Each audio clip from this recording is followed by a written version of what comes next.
Hello, everyone. My name is Dan Pittman. I'm the artistic director and owner of Act Out Theater Group. And my name is Kalen Churcher. I am the Education Center Director at Act Out Theater Group, as well as an Associate Professor of Communication Studies at Wilkes University. Today, we are going to be talking to you about creating a safe space for children and teens and the tips and tricks that we use in order to do so at the theater. So, a little bit about Act Out. We are a workshop based children's theater program. So, we work primarily with children ages 4 to senior in high school. Our typical workshop works about 6 weeks. We start at auditions and we go the whole way until the performance. We boil down to four main topics when it comes to Act Out. We have educate, which includes educating children on how to read stage directions, blocking choreography, as well as some of the set decorations and things like that that go along with it. Motivate, especially in the time we are in right now. All children want to do is sit on the couch and eat potato chips. So we have to keep them motivated and coming to rehearsal in order to create the shows that we are doing. Elevate, we help children realize what their full potential is and elevating to a higher standard. And cultivate, building a space that is both safe and enjoyable for kids to be in order to become themselves. So, that cultivation aspect is a lot talking about today, as well as that education aspect as well. So, to start things off, talking about what diversity actually is. And diversity means so many things to different people. I think too often, however, we get very tunnel vision thinking about some of the things that we most often see in the media. So, topics like race or topics like gender or sexual orientation. But that definition of diversity really includes so many more things. And I think that's what makes it so much fun to work with young people, especially in doing. They have typically very open minds to talk about things. They're very eager to learn, and they have a lot of questions to ask. And you'll hear us repeatedly throughout this discussion today talking about asking questions and encouraging people to think about different things. So we have some different ideas as to what diversity is. You can see them up there on that brightly colored slide, talking about things like race and ethnicity, again, religion, language are just some to name a few. And we'll be talking about some of the added, I think, diversity areas as well throughout this particular presentation. So every presentation needs that one moment where you're kind of thinking, what are they talking about? And this is that slide for everyone. So what is a safe space and are they problematic? So right now, some of you are probably saying, I think I'm in the wrong space here talking about how safe spaces can be problematic. In another lifetime, I was a journalist, and objectivity was something that we always stressed and something that I stress currently to my students as well. So it's important to look at both sides of the situation, and I want everyone out there to make sure they understand the standpoint that we are coming from at the theater as to what a safe space is.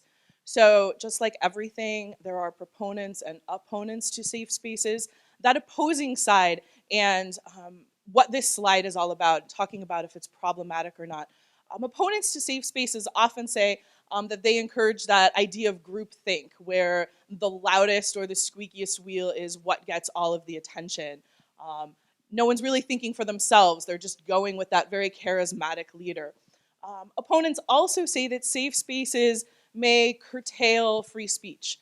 I can tell you, as someone who teaches First Amendment law, that is absolutely incorrect, provided that you are fostering a true and open, safe space. So let me talk a little bit about what we do at Act Out, both in the theater and the education center, and then I'll turn it back over to Dan.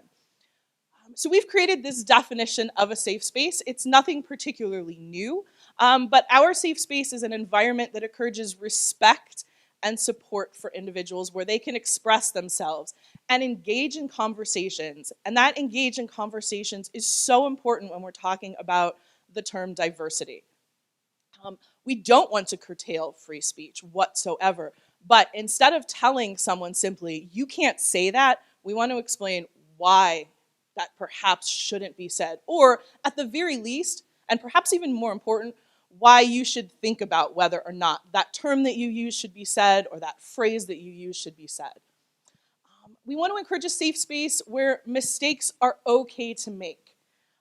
Too often, we are told in this world that it is a bad thing to fail, but it is only when we fail that we are able to advance and enhance ourselves. Once again, we have that phrase of asking questions. No one should ever be afraid to ask a question, and they should be done so openly and without judgment. So I think this sets a lot of the framework up about what we're going to be talking about today. This is very much a conversation. We're not going to be reading a lot of intense definitions or getting into a ton of research, although Dan is going to bring up some points, I think, in a minute as to why those safe spaces are so important. Right. So why safe spaces are important? Um, because in 2019, 49% of U.S. adolescents identified as racial or ethnic minority. Um, in 2019 is where we also saw a lot of the Black Lives Matter movements kind of taking our nation by storm and kind of forcing us to make change. Not us, but in general. For theaters, especially in theaters in this area, it made us think about how we are representing the diversity in our communities and how we bring the diversity onto our stages and into our production staffs. At the theater, we started our Diversity Initiative Scholarship Fund, which helps anyone that to explore their diversity that wants to also explore theater, uh, because in 1 in 7 adolescents live below the poverty line, and 1 in 3 are 2 times below the poverty line, which doubles back on our diversity scholarship that allows people to apply that may not be able to afford to pay the workshop registration fees or for ticket fees and those kinds of things. In 2021, 75% of LGBTQIA plus teens reported discrimination based on sexual orientation at least once in their lives. We see this a lot at the theater in general with students mostly that identify as non-binary, gender non-conforming, or transgendered, where they are constantly misgendered or mispronounced at school, at home, because only 1 in 3 LGBTQIA youth live in an LGBTQIA plus affirming home. We see this all the time at the theater where they're not getting the support they need at home, so they act out whether in a destructive way or out of anger. And they need a place where they can vent, but also where they feel safe and respected. And because 20% of non-heterosexual high school students reported a suicide attempt in the past year from 2017 compared to 5.9% of their straight classmates.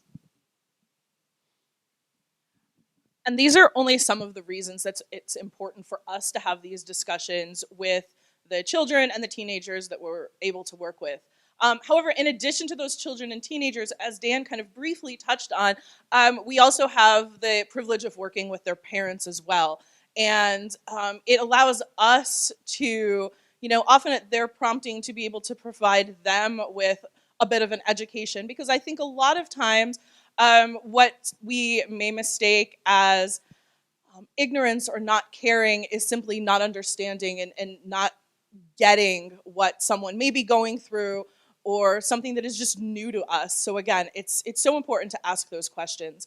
In addition to some of the areas that Dan had mentioned, we also see diversity in so many different areas, whether it's our learning abilities, whether it might be religion. It could be something as simple as whether someone is right-handed or left-handed, or they're a vegetarian or a meat eater.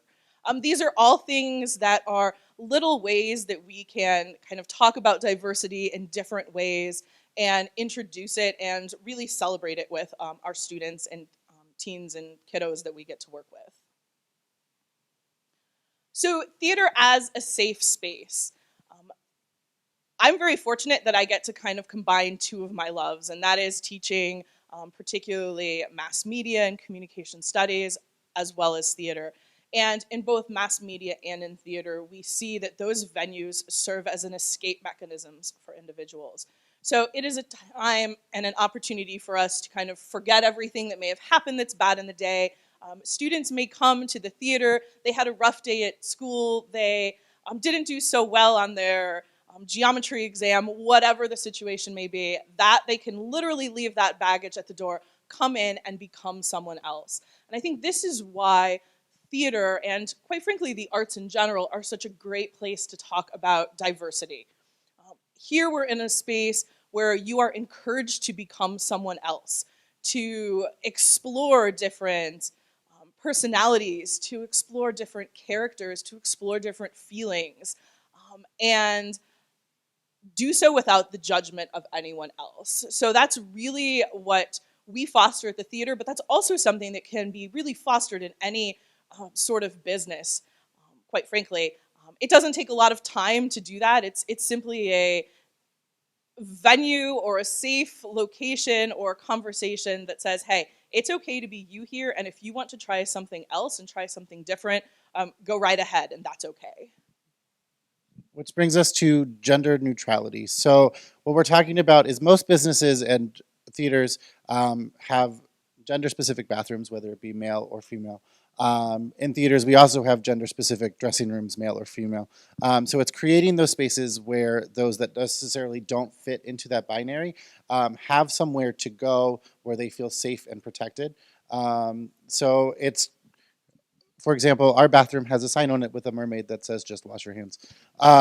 So it's not, and we have two dressing rooms. We do have a male and a female dressing room, but we also have a private dressing space for those that aren't within that binary or that may be a little bit more modest and don't feel comfortable necessarily dressing in front of others. In the theater world, we are also blessed with the ability to become somebody else, as Kalen was saying. So if a male identifying student wants to audition for the Wicked Witch in The Wizard of Oz, we give him that opportunity because it's an opportunity that he should be granted. Um, it just so happened we did that this year. But it's giving the homosexual male the chance to be the leading male who is a straight, cisgendered male in the show. It's keeping everything neutral and allowing their experiences to become characters. Absolutely. I think also it's important to note a lot of these things come up with us organically. So this isn't necessarily something that we go to individuals with. And certainly, I know this is one of the very few times I think I would speak for Dan and myself in saying the fact that we're never going to force someone to disclose something that might make them uncomfortable or anything like that. But again, some of these things do kind of come up organically. And, when it comes to auditioning for a role, uh, you know, at some point in time in our lives, we're told we can't do something, that we follow these gender constructs or these societal constructs that have been put on us. When you're 5 years old and you're playing dress up at home, you don't necessarily care what you're dressing up as. You're just having fun and doing it. Somewhere along the way, though, we're told, no, you're not supposed to do this if you are X, or no, you're not supposed to do this if you are Y. So letting folks, I think, come to us is what we find to be incredibly important in doing that. I think the gender neutrality with the dressing rooms in particular was something that was totally new to us. This wasn't something that we started off from the very beginning saying this was going to happen. It came to us and we talked about it to figure out what we should do. And creating that is just a space where anyone can go if you are a little bit more modest, if you're not comfortable changing in front of someone. That way, there's no assumptions being made by that person going into the dressing room and using that. So I think it's letting people divulge information on their own terms as well. Okay, I will bounce down to the next one, which is critical thinking. So, critical thinking is not necessarily something that you would expect perhaps to see or hear about from a theater or a group of students or children and teens engaging in theater. It might be something that you think is relegated more to an English classroom or a literature classroom. On the contrary, that is something that we really encourage the teens and the kiddos that we work with to do, whether it is developing a character or talking about why or why not a particular musical maybe should or shouldn't be done with a certain cast group. And I'm going to kind of let Dan talk a little bit more about that with the creative thinking and the colorblind casting and things of that nature. But it's also that idea of critical thinking bringing in some of the hard hitting productions, things that deal with things like sexual orientation and students coming to terms with that. It's about talking about racism in high schools and addressing that through musicals or plays that touch on those issues. And certainly, whenever something like that is done, you just don't want to throw people to it and say, okay, this is what we're doing. So that involves a lot of discussion and debriefing to make sure that everyone is still in a good place at the end of rehearsal, because at the end of the day, you want to keep theater fun and you want to keep them interested in it. So as we get into creative thinking, as theater people, as creatives, we are constantly thinking of ways to better ourselves and to better our community. So within the theater world, there are two schools of thought: colorblind casting and color conscious casting. So colorblind casting is what I actually grew up with. It's where essentially the directors could put a blindfold on their faces and just cast based off of the voice, disregarding all race, gender, creed, ethnicity, and diversity completely.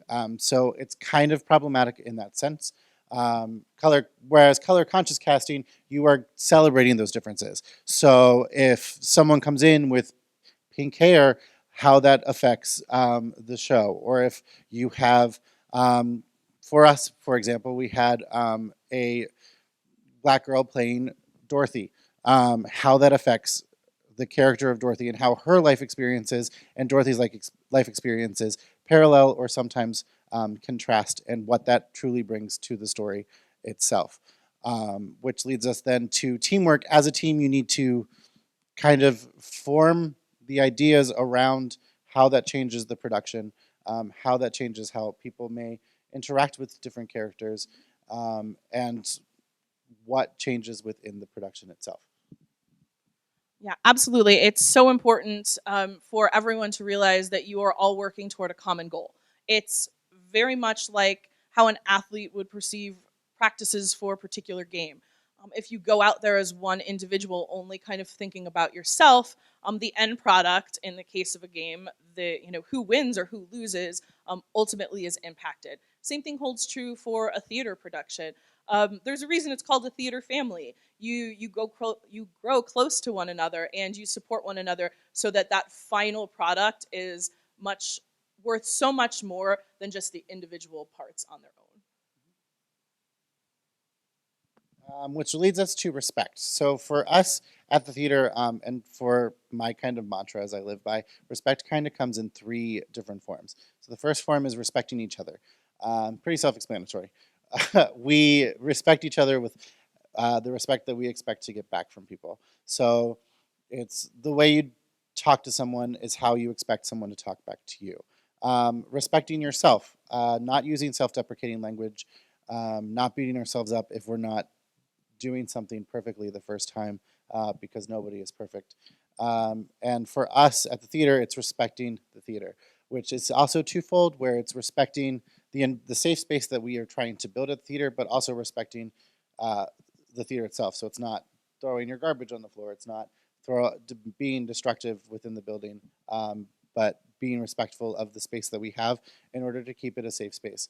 Um, as adults, we also need to remember that we do not demand respect. You cannot command respect out of children and teens. You have to earn it. So if you are not giving them the respect of using their proper pronouns, or hearing where they are coming from, then they are not going to give you respect back. You have to give respect in order to receive it. And since we are speaking from this theater perspective, I think a lot of folks have tunnel vision that theater is about putting together a production, and ultimately having that end result of something that an audience can come and watch. But it really is so much more than that. Learning how to kind of respect one another, working as that team. I know we don't expect every single person to be friends that walks through the door of the theater. We don't expect them to be just like us. But they do need to learn how to work together and how to respect one another and how to ask questions intelligently, and sincerely if they have them to someone. So our next word here is celebrate, which is something that we like to do at the theater a lot, and that's celebrating diversity. Focusing less on what makes us different and the fact that there are things that make us different, but rather instead celebrating our uniqueness. Differences sometimes has a negative connotation to it. Celebrating what makes us unique really can definitely grab the attention, I think, of especially a theater kid or teenager. That's what we thrive on, being unique, what makes us special. And I think by doing that, it allows us to share with others and again get that conversation going, which then ultimately leads to questions and dialogue, which is really what things are all about. Celebrating diversity can also come in forms like making sure that posters that we have around or books that we have in our education center celebrate different backgrounds and different religions, that we're acknowledging why someone might not be there for a rehearsal, and then talking about that particular religion that they may be celebrating that day that prevents them from being there. Instead of just letting them think, oh, this person doesn't care, they're not here. So it allows us to share that and really get into some conversations. And it's really great to see the looks on people's faces when those conversations start to have, because um, kids and teenagers do want to share. They want you to take interest in them. I think there's just a lot of negative publicity out there about youth in general. And if you have that sincerity and actually take the time to listen and have a conversation, that is so important. And next up is honesty. So it's having those honest conversations that may not necessarily be easy to have. It's also, as an adult, being honest with yourself and realizing that, hey, I'm not perfect, that we are going to make mistakes. Countless times. I'm still working on it. We have a few non binary and transgender students at the theater, and I constantly am mispronouncing them strictly by accident because I'm not even thinking about it. So it's changing the way that we use our language, trying to stick to more gender neutral terms like them and they instead of he and she, to make sure that everyone feels welcome. Because children and teens, if you mispronounce them, half the time they're going to look at you and go, "Oh, it's okay," because that's what they do. Because they don't want to, they do want to speak up, but they are scared to correct an adult. So it's allowing them to say, "Hey, you're doing this wrong," and being honest enough to be like, you know what, I am. Because as humans, we're not perfect. We are going to make mistakes. We are going to fall. Our socks aren't going to match. Um, it's making sure that we are honest with ourselves and honest with everybody in our space as well. I believe it's me. Next up, we have Little Edie's tips and tricks. So if you know us at all, we have an 8-pound Chihuahua that lives at home. She is probably currently wrapped up on the couch in a blanket because she hates any kind of cold weather. So spring can't come soon enough for her. So we brought some tips and tricks in order to create a safe space, or what we have found works for us at the theater. So first and foremost, you're going to want to set ground rules and expectations. First meeting with kids, we sit them down and we go, hey, here are the rules of the theater. This is what you're expected to follow. Giving them that basis helps them hold themselves accountable for what they have to follow. You have to be respectful for each other. You have to put your phones down for rehearsal. You have to throw your garbage away. It's making sure that they understand that, hey, yeah, I have a responsibility here at the theater to keep everything going. Listen and be understanding and open. There's a difference between listening and hearing, and I'm going to pass it off to Kalen.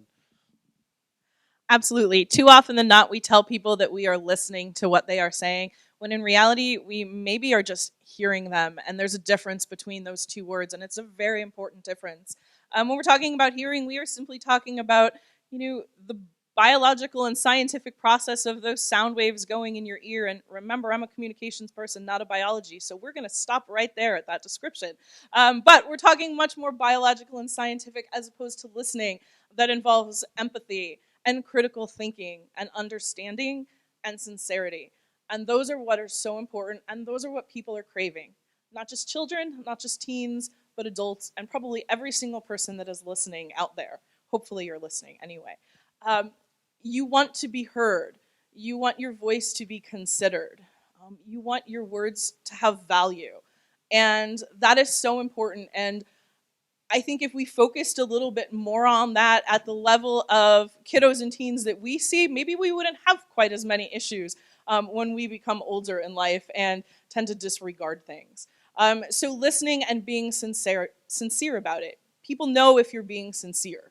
Um, the simple nodding of a head as someone's talking isn't good enough. You truly need to be understanding what it is that they're saying.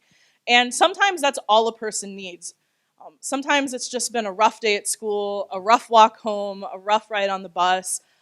Maybe it's an argument with a sibling, and they just need to unload and they need to unpack. And you can watch a person and you can watch a teenager or a child's shoulders just lift as they are just spilling this out to you. You don't have to say anything. I don't think either of us, we called this presentation tips and tricks. I don't think any of us have any sort of tricks that we use, but a simple, genuine listening experience for someone. Most of the time, probably nothing is said. It's just being that ear to truly listen to what they're saying. It's also to encourage questions from people. Kids are great. Little ones are great. If they have a question, they'll walk right up and they'll ask it. But again, somewhere we learn that that's not okay to do. And I'm not sure that that's a very good thing. I've never met someone that I've asked a question to that responded in a negative fashion, provided that I am asking that question in a truly sincere fashion. So, why do you wear that piece of clothing? Or why do you look like that? Why are you in that chair? Why can't you do that with me?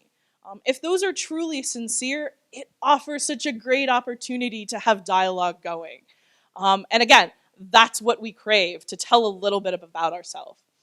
It's also not being afraid to seek advice. And I know that is something we both do from one another, from parents, keeping them obviously in the loop for things. But Dan, why don't you also talk about some of the area organizations we've reached out to? So we are kind of fortunate in our area to have resources available to us as professionals, as creatives, that if we don't have the answer, we have somewhere to go to. So for us, we've worked closely with Black Scranton, Queer NEPA, the NEPA Rainbow Alliance, the NAACP chapter of Wilkes-Barre, to kind of get our questions answered when we don't know the answer, or if a kid needs something, it needs something that we can't provide, going to that resource and being like, hey, how do we provide this, or what does your organization offer in order to help that child as well. There's also, I'm pretty sure every campus in the area, every college campus in the area has a diversity chair or a diversity department, who are also more than welcome, more than happy to answer your questions. When we came to our production of Wizard of Oz and the topic of flying monkeys, we went to Erica Acosta to figure out what is the appropriate response in casting our smaller children. As adults, we have to remember that it's also okay for us to make mistakes. We're not perfect. I say a lot. Apparently, right now, I say a lot. So it's okay to make mistakes, and it's okay to have those moments that were weaker, but we have to acknowledge them. It's so important for kids to see that, hey, adults aren't perfect either. They screw up, they fumble. For example, when we have reviews and have concerts at the theater and we perform with them, 9 times out of 10, I will miss my words. But it's better for the kids to see that, hey, I'm going to screw up too, because at the end of the day, we are all human. It's also avoiding asking individuals to speak for the group. Generalizing kids is really difficult and it's really bad. I caught myself doing this a few years ago when we started the when some of our students started identifying as non-binary and transgendered, and I kept coming to them and being like, "Hey, what do you think?" And they're like, "I don't. This is how I feel, but I can't speak for everybody." And I think it's important to realize that just because one individual ideal of what they find comfortable and what they are comfortable with isn't necessarily going to be the next person down the line. Yeah, and just to piggyback off that, I think it's important to realize, and maybe a lot of you are realizing this at this moment, that there are no definitive answers. This is something that is always changing. We're always learning more. There's never a point in time where I don't think anyone can say, yep, I get it all. I know it. I know how to conquer this. If you are that person, congratulations to you. Please, let's have lunch. But at the end of the day, we are always trying to do what is better.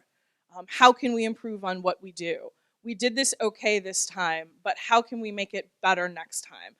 How can we be more proactive as opposed to reactive to situations so that in the future maybe we're not necessarily dealing with this particular issue, or we can have stronger um, guidelines and plans for handling things. One of our final aspects and points up here is to allow children and teens to express themselves in healthy ways. What better way to do that than being on the stage? But we also talked about teamwork before, and that's a great thing to tie into this. It's allowing kids and teens to be silly and to work for a common goal, whether it's putting on a musical or a play, or it's working to finish an obstacle course that they're doing that particular day, just so they can see how important each and every one of them is to the whole. And finally, respect. Yes, it's worth repeating.